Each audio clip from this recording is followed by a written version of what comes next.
I'm Cindy Mussman, and I'm with Stellar Stagings Redesigns, and we're a home staging company that helps homeowners, realtors, and investors get their houses ready to sell.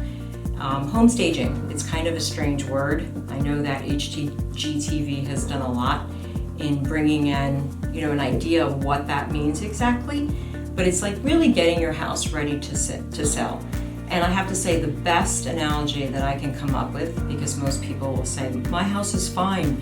If you don't like my house, don't buy my house. Well, the whole idea of getting your house ready is that you are basically trying to appeal to the most people that you can.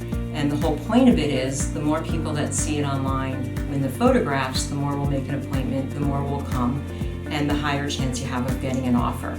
And what I always tell my homeowners is, once you get an offer, you can live however you want to live in your house.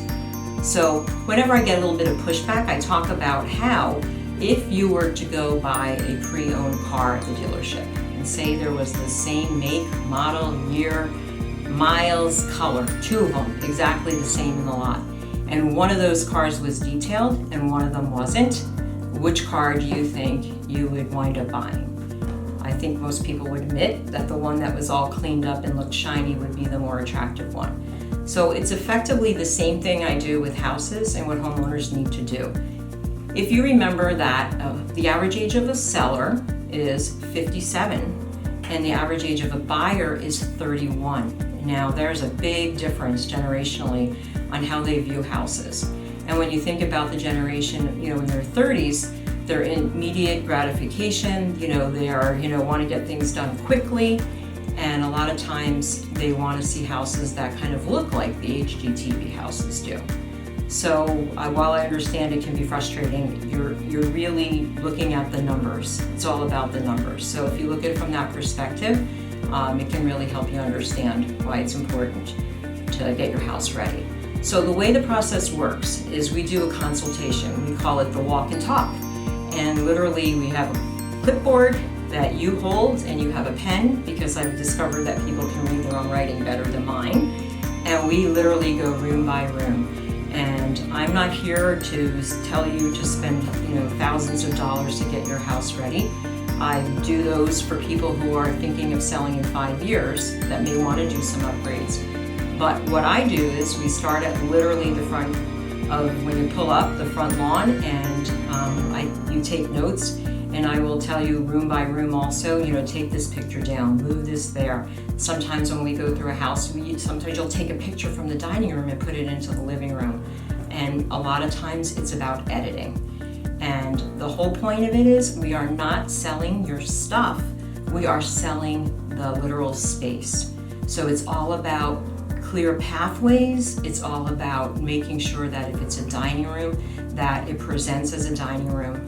The way we live in our house, sometimes we may have a desk that we stick in the corner because that's the best place for it. But when you're selling your house, you need to have a single function in your space to show the usage of that room. So yes, it will feel very empty, and I call it pre-packing. You're gonna have to pack anyway, so it's probably the best time to start doing that. And a lot of times, it's the personal photos, it's the stuff that we tend to kind of tuck in the corners of our rooms, and after a while, I don't think any of us can see our stuff, so to speak. So after that part happens, the consult, the process for us is that you can also do the work yourself. And I've had people who've been very overwhelmed at first, but they have that list and they're able to knock off everything. And they have called me and said, you know what, Cindy, we were so thankful that we have this list and we're getting to it, and thank you so much. Then what happens after that is sometimes that's all that's necessary. Sometimes people have the right stuff. We have options that we do. So, we do rental things if somebody needs, artwork or whatever. Or sometimes people have a budget and they're like, hey, you know what? If you were going to be moving with this stuff anyway, why don't we add, some extra accessories?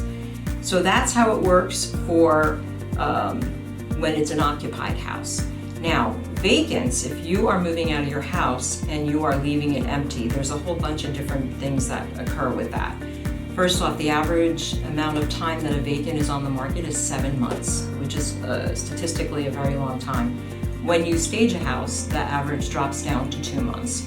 So what I always like to say is the carrying cost for 7 months, say even if it was $1,000 a month with insurance and taxes and all of that, that's $7,000. And when you drop that down to 2, that only is, that saves you 5 months of cost. So staging is always going to be less than what it would cost you to hold it for 7 months. The other thing too is that people buy houses based on the way it makes them feel. And when you leave a house empty, people have nothing to connect to the space with. So sometimes when you just put a sofa and furniture and they can see the lifestyle that they aspire to, when they sit down in that sofa and they say, can you imagine if we lived here? That's what you want, and that's how that works. And our houses, when we stage them, sell most of the time at list price, and depending on the areas of where you live, over asking price. So that's why it's important to make sure that whether your house is occupied or vacant, while you really need to make sure that you're doing all you can to get your house ready to sell. Well, I hope that has answered all of your questions about staging, and if not, you could always reach out and I'd be more than happy to answer any questions you may have. Thank you so much.